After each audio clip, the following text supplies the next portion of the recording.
Is it noon yet? No, it's not noon yet. So good morning still. I kind of feel like I'm doing stand-up right now. So with that, I will start with a joke. They always say start with a joke. Thought of this morning. What is an amputee's favorite joke? Well, first off, y'all are stumped. So that's first part of it. Second is a one-leg liner. Instead of one-liner. Okay, anyway. Now that I got the bad joke out of the way, this presentation is not clinical in nature, so for those of you who saw the first two presentations from Dr. Smith and Missy, very informative. This is going to be more from the perspective of a patient. I am a lymphedema patient. I've been dealing with my lymphedema for 24 years now. I was first diagnosed at age 11, and I first just want to give a special thanks to the team at Women's Health Boutique, because not only for putting on this amazing little Expo conference, I was 11 years old, and I'll never forget, once I was actually diagnosed with lymphedema, you go to the DME to get fitted for the garments, get the pump and all that, and picture being an 11-year-old boy walking into a place called Women's Health Boutique with a bunch of prosthetic boobs on the wall. So my lymphedema introduction was very awkward because one, 11-year-old boy, you're going through changes, you're going through puberty, and then when you meet with your lymphedema therapist, who are like 99% female, and they're rubbing up on you, it's a little awkward, but nonetheless I persevered. So what my goal for today's conversation is to give you guys some updates, what I've been up to lately from a lymphedema advocacy perspective, give you some updates on my personal health, and then ultimately leave each of you with some nuggets that you can take back to your own personal care for establishing the best support team, mentally, emotionally, and then some good practical tips. The other disclaimer I will say is I'm not a medical doctor, I'm not a lymphedema therapist, so everything I'm presenting today is anecdotal from the perspective of a lymphedema patient. How does one become an advocate, right? And there's so many different ways you can be an advocate. You can do it on the global stage, the national stage, or even in your own community, but most importantly, you have to advocate for yourself. So I'm very fortunate and blessed to be from Houston, Texas, born and raised here. And when I was age 11 and first started having some of the symptoms of, I actually had a leg length discrepancy. My right leg was 1.5 inches shorter than my left. Now it's like 42 inches shorter, or centimeters, whatever the measurement is. And so we went to this orthopedic doctor. Orthopedic doctor did some x-rays and thought I had bone cancer because there were some weird spots on my right knee. And so they did the bone biopsy, and that was really my triggering event for the swelling symptoms to really start to present themselves. And so we went from specialty clinic after specialty clinic trying to find like the proper diagnosis, because I would go to physical therapy, and a lot of physical therapists, no offense if there's physical therapists in the room here, who don't have their lymphedema certification, they just assume, oh, it's standard post-op swelling and it's eventually going to subside, you'll be fine. Keep doing the exercises. I was a young athlete, I kept doing the exercises, but the swelling got worse. So that was pretty frustrating because this was also the year 2000 where we didn't have WebMD or Google to like go and easily access information from your smartphone or from your computer, etc. So it was a really frustrating time for my family, but I am so blessed to have parents that were really fighting for me. And after about a year of going to dozens of specialty clinics, from Shriners Hospital to Methodist to Memorial Hermann, I've been everywhere. Finally, at the wound care clinic, coincidentally where Missy used to work, Dr. Fife and Dr. Smith were able to diagnose me with primary lymphedema. So once I got that diagnosis, if you can imagine, again, being an 11-year-old and you're given this long list of things to avoid. Avoid bug bites. Well, I think there was a patient in here earlier who talked about a mosquito bite and that caused her lymphedema to flare up. Well, here in Houston, you cannot avoid mosquitoes. I don't care how much off you put on, they're going to come after you. Avoid scratches and abrasions. Again, how are you going to tell an 11-year-old football player, baseball player, and basketball player to avoid those things? So what Dr. Smith talked about earlier, I really liked. Towards the end of her presentation, she says she doesn't really tell her patients what not to do, like don't do this, but just do it in moderation and have a backup plan if something goes awry. So at age 11, when I was diagnosed and was told that there's no cure for this disease and that it is progressive, immediately I was thinking, okay, I can control this lymphedema, or this lymphedema is going to completely control my life. I had aspirations of playing college basketball and living an active, normal life. So I was a very compliant patient.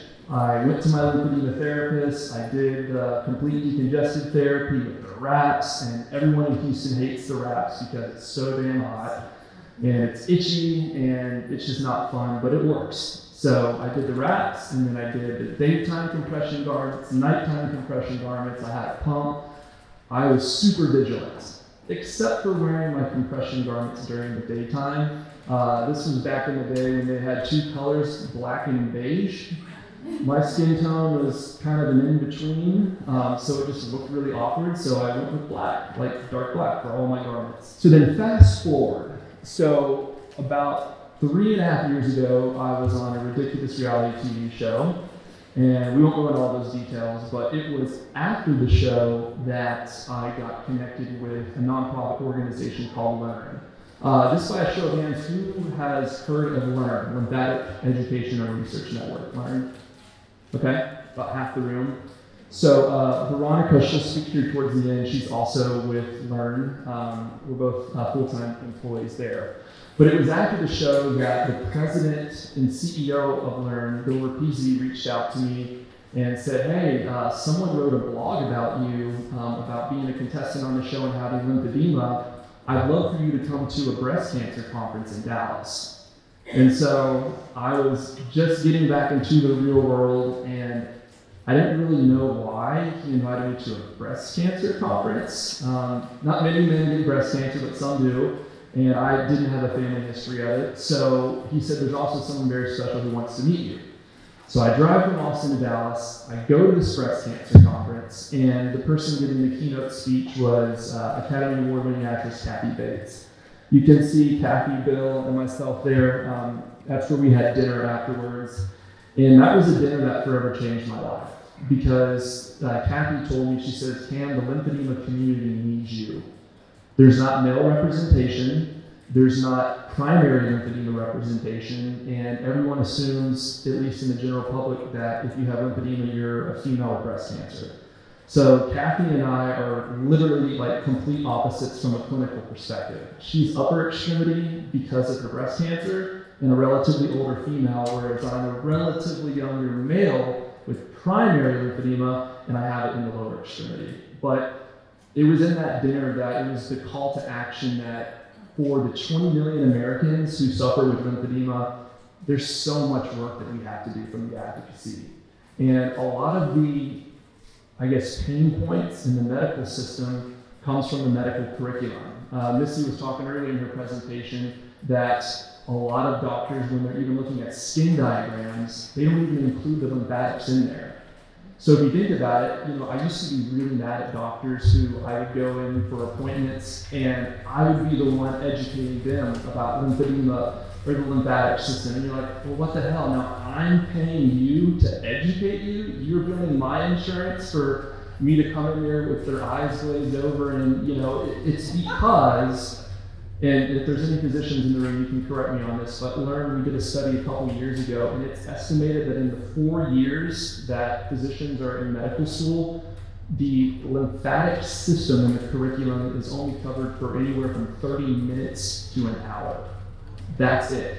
So if you're a young med student and you happen to have a long night and you miss that one class, or you glaze over that chapter in a super thick book, you miss out the lymphatic system entirely. So how would you then be prepared to properly diagnose and offer treatment?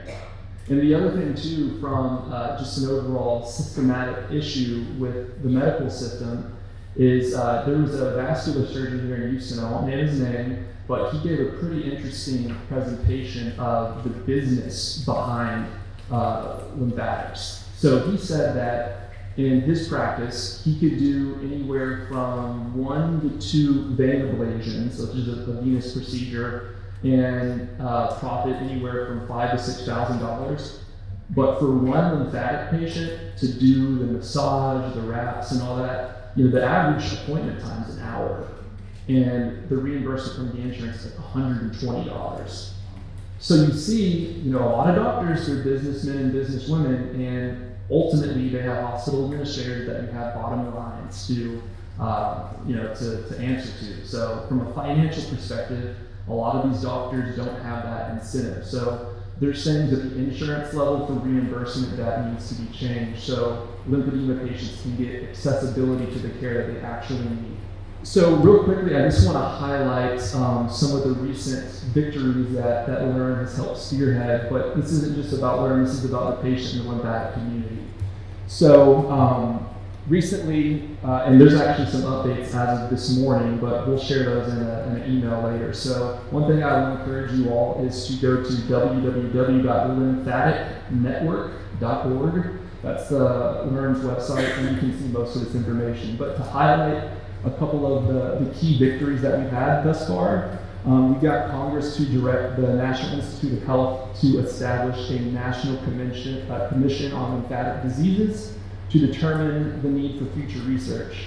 And it says here NIH has begun this process, only LE&RN advocated for this. So as of this morning, Dr. Gary Gibbons has given us the green light to move forward with that. So just so you know, from a research perspective, that is a huge victory for everyone in terms of getting the research money and funding so we can better understand the lymphatic system. So hopefully in the future, we don't have to rely on just some of the old school things of bandaging, and we now have pharmaceutical companies getting involved for some drug trials for lymphedema. Also lobbying Congress and the CDC. So now we did a public service campaign with Kathy Bates, she's our national spokesperson, about cancer-related lymphedema. So for the first time, you may see, and right now it's like super late night, like the 3 or 4 a.m. with the televangelists, you may see the PSA on there. Because we didn't really spend a lot of money on the ad spend, so it's not like you're going to see this on Super Bowl Sunday. But if you go to LE&RN's website, you can see those commercials that we did with Kathy Bates and Steve Gutenberg. Also, another key program and initiative that LE&RN started was what's called the Centers of Excellence. And so there's actually several Centers of Excellence here in the greater Houston area. So I encourage you all to go to the LE&RN website and take a look at that. And currently we're at over 50 centers globally. So it's really cool, like if you're a patient, knowing that you're going to a center of excellence that has been heavily vetted by a group of medical professionals, making sure you're getting the right amount of lymphedema therapists, surgeons who can do some of those lymphatic surgeries, and also having connections with DMEs like Women's Health Boutique, so you can actually get the garments and equipment that you need. About 2.5 years ago, I used to work for a pneumatic compression company here in Houston, so a lot of familiar faces here in the room from therapists and patients that I used to call on. And as of February this year, I accepted a role with LE&RN. They are now full-time as the Director of Development and Marketing. And basically what that means is I deal with a lot of our donors and our sponsors to support our cause. And then all of the social media stuff and the emails, which we send a ton of emails, just FYI, you can click on those links and get more information. So here's one thing that was really cool. About 2 weeks prior to my amputation surgery, which I'll go into that here in a minute, People magazine interviewed Kathy Bates and myself to talk about the lymphedema patient journey. And one of the things that actually Missy had on one of her slides about kind of establishing this care team, one thing that I find pretty interesting is, and I know it's true in the state of Texas, and I'm not sure about other states, but if you're a patient who is perhaps getting a bariatric surgery for weight loss, most insurances will require those patients to undergo psychiatric or talk therapy with a therapist or psychologist, so they can get to the underlying cause, why are you having these eating habits, etc. I'm of the personal opinion that anytime a patient is diagnosed with lymphedema, whether it's secondary, primary, a lymphatic malformation, a lymphatic anomaly, whatever the continuum of the disease state is, that therapy should be offered up. I know for me, I avoided that kind of therapy for over 20 years, and as I became a young man and now an adult, I found so much value in that. And oftentimes, I know a lot of patients, when you're going through your complete decongestant therapy with your lymphedema therapist, they kind of become your therapist to a certain extent because they know everything from, your dogs, your grandkids, and also just the trials and tribulations of managing lymphedema. Lymphedema therapists are great for that, but I also recommend talking to psychologists or regular therapists to understand that for me it was coping with almost a sense of loss, not like the loss of my leg, but I feel a lot of my childhood, my early 20s was taken from me because of lymphedema. Now, when most people looked at me when I had my right leg, they couldn't really tell that I had lymphedema because I was so good about managing the symptoms. I was always wearing my compression garments, I was active, I had a relatively healthy diet, but just because you see someone on the exterior, you don't know what's going on in the interior of like their headspace. And for me, I had several bouts of what's called osteomyelitis, which is infection of the bone, which is what ultimately led to my amputation. But back to the article with Kathy Bates, it was awesome that a huge entertainment type of platform was talking all about lymphedema. So that awareness piece is just, I'm so blessed to have had that opportunity.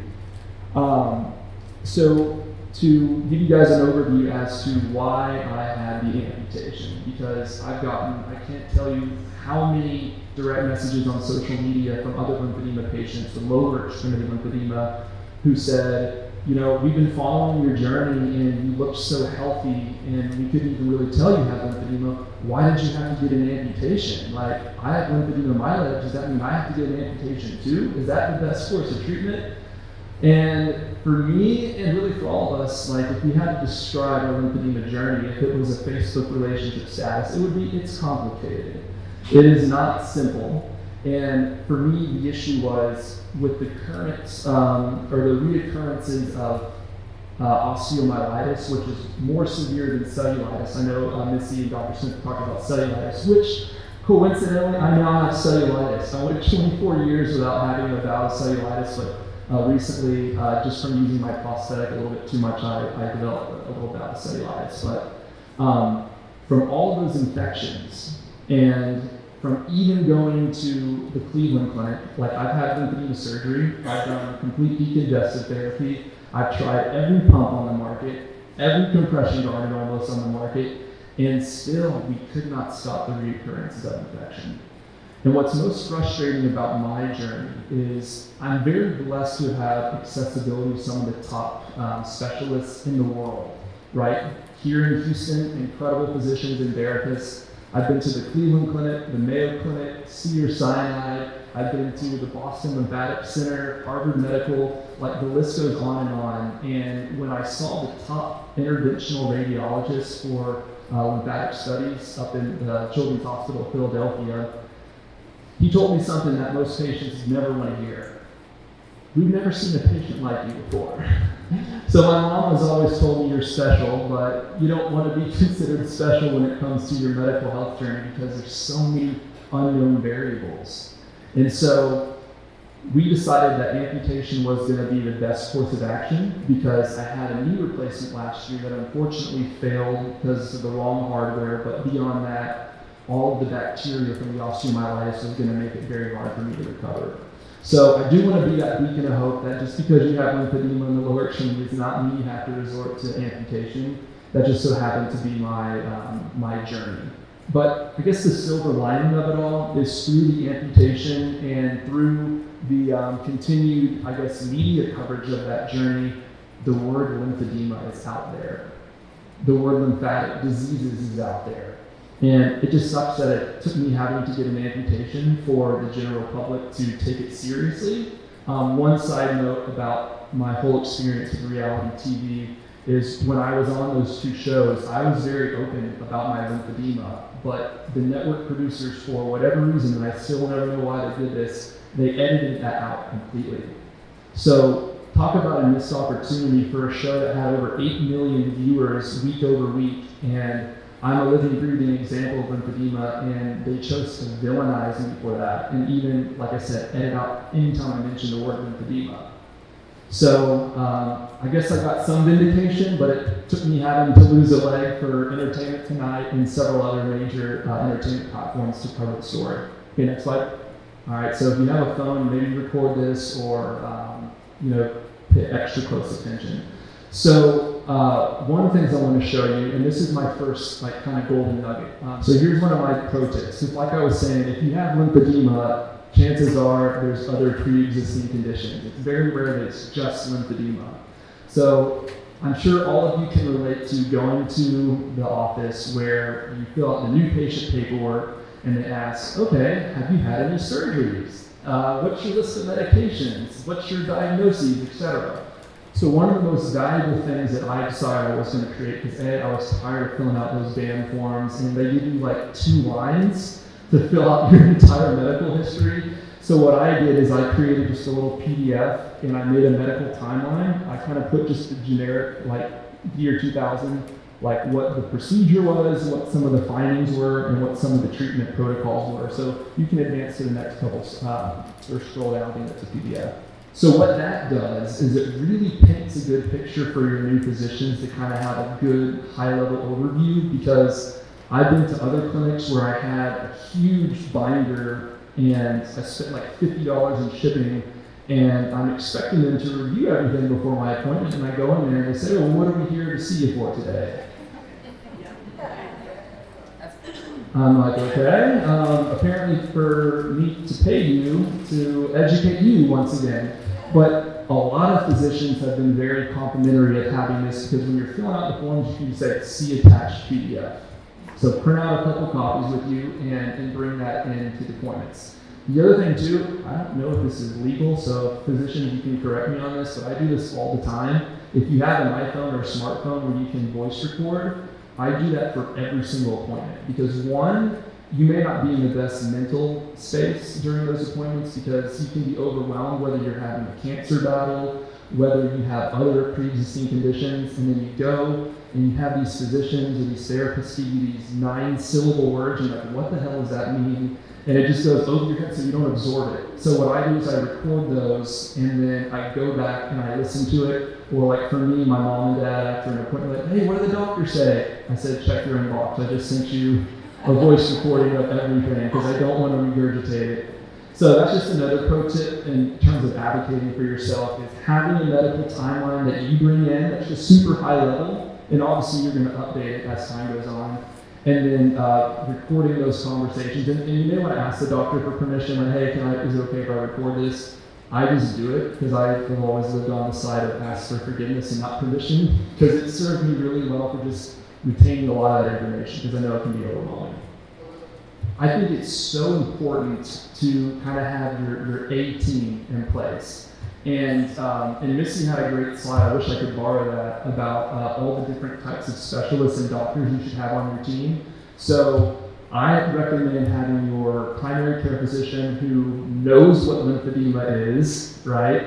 Having a certified lymphedema therapist, having an infectious disease doctor, having a vascular or super microsurgeon if you do qualify for lymphedema surgery, and then having your insurance navigator or a case manager, because anytime you have a bout of infection or any complications, you're going to want to notify all of those teams to keep everybody on the same page.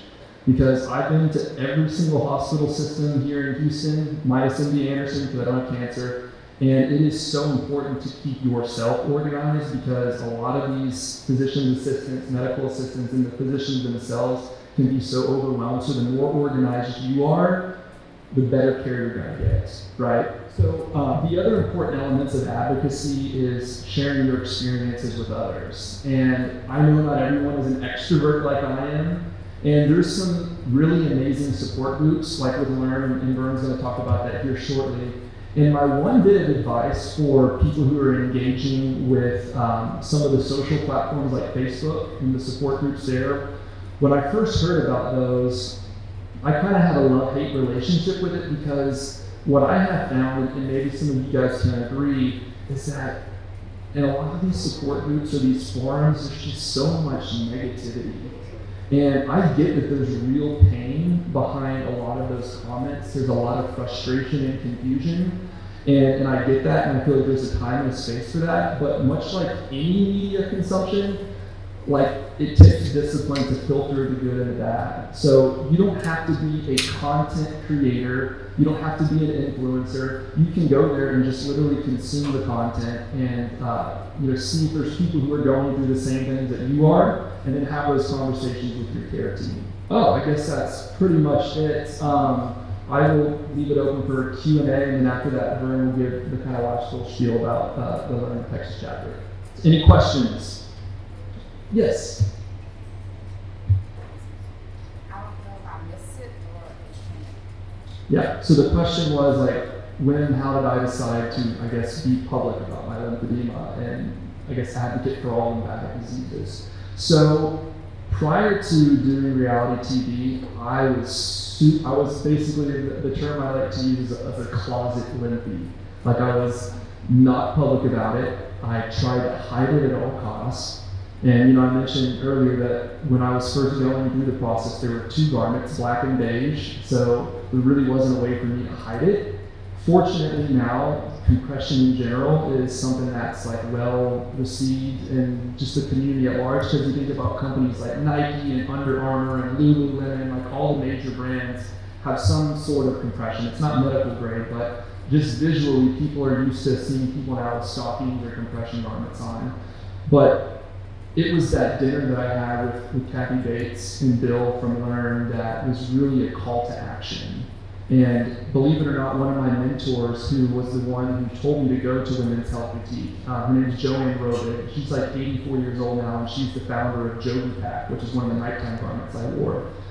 She told me a quote that really, really resonated with me, that pretty much answers your question. She said that the purpose of life is discovering your gifts, but the meaning of life is giving that gift away to others. So I'm a man of faith, and I believe that I can turn my suffering into glory, and to share with other people who may be feeling lost, who are going through the same thing. With primary lymphedema, there is a hereditary component. So if down the road I have children, and God forbid one of them ends up with any type of lymphatic disease, I don't want them to have to fight as hard as my parents did, or as I had to actually get change in the medical system, whether it's from getting better curriculum in the medical schools, whether it's getting better insurance coverage, or just overall awareness. Because it blows my mind that, and this is just one thing I'll close with before I turn it over to Vern. So the MS Society, for example, multiple sclerosis, there's about estimated 400,000 patients in the United States that have MS, and nearly all of those patients belong to the MS Society. They're over a $200 million a year nonprofit. Whereas LE&RN, we have 8 full-time employees, and we're about a $2 million a year organization, and there's 20 million patients in the United States alone. So the awareness part and the funding is so important, so we can get better research to get better treatments, and ultimately a goal is to cure lymphatic diseases. So for me, it's not just the primary lymphedema, I have a lymphatic anomaly as well. So I'm kind of in multiple boxes, but I wanted to advocate for people with breast cancer related lymphedema, or whatever their state is. I love working with pediatrics. If you guys have any children or know of anybody in the community that has primary lymphedema in their kids, go check out Amber's booth down below with Camp Watch Me.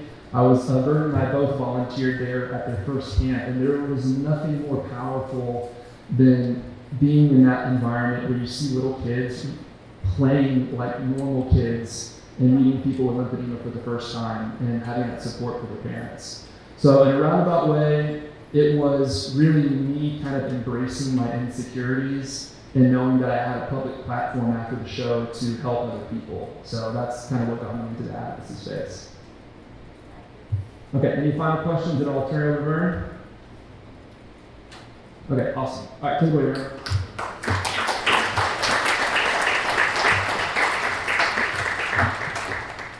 I think I'm about 14 inches shorter than Cam. My name is Veronica Samaras, and I am the Patient Services Director for LE&RNing. I've had lymphedema bilaterally in both legs since 1994. So it's been a long journey and a lot of similarities with Cam. No surgeries, but it's definitely taken a toll on my life, both physically and psychologically. But what I want to do is take an opportunity. I want everybody, if you can, and you're able to reach up, give yourself a pat on the back. I want to applaud all of you for coming here today. That tells me that you are already empowering yourself with knowledge, and you're prepared to advocate for your own health, not only with your healthcare team, but perhaps with your family and your friends. I don't know how many of my family members did not know that I had lymphedema prior to me going quote-unquote public. And before I was the Patient Services Director for LE&RN, I established a platform online that grew from 76 people to now over 12,003 Facebook groups. Okay, but that was a journey in and of itself. With respect to LE&RN, what we say at LE&RN is to win a fight, you have to join a fight. And we are all in this room to fight for a cure. I want you to repeat after me. I have lymphedema, but lymphedema does not have me. So, the Texas chapter of LE&RN has been in existence since 2015. The first chair was a gal right outside of Plano, Texas. They typically have their run walks and stuff up there. But now we have two co-chairs. One is out of San Antonio and the other one is in the Woodlands. So next year, we will be planning our run walk. And I would love for every single person in this room to sign up for the run walk, sign up for your chapter, and be prepared to advocate. If you've been down by the booth where I was at downstairs, you've got handouts, it's got our website, we've got a resource guide with symposiums, just everything under the sun that you can think of to educate yourself, your family, your physician about lymphedema. But by all means, we want you to join the fight because lymphedema has run in my family for 117 years. My father had it, my grandmother had it. We will not defeat this disease unless everybody joins in together and advocates for a cure. So thank you for your time. Thank you for coming. I didn't know Pam snuck one up on me. We do have our Living with Lymphedema and Lymphatic Disease website. Be sure to go to lymphaticnetwork.org, bookmark that, save it on your phone. If you have a question, we have a lot of helpful links that are all in one place there. And if your doctor has a question, you can pull up on your phone, show it to them, or as you're experiencing symptoms, maybe you want to look them up on your phone as well. Does anyone have any questions for me? Okay. Well, thank you so much, and have a wonderful day.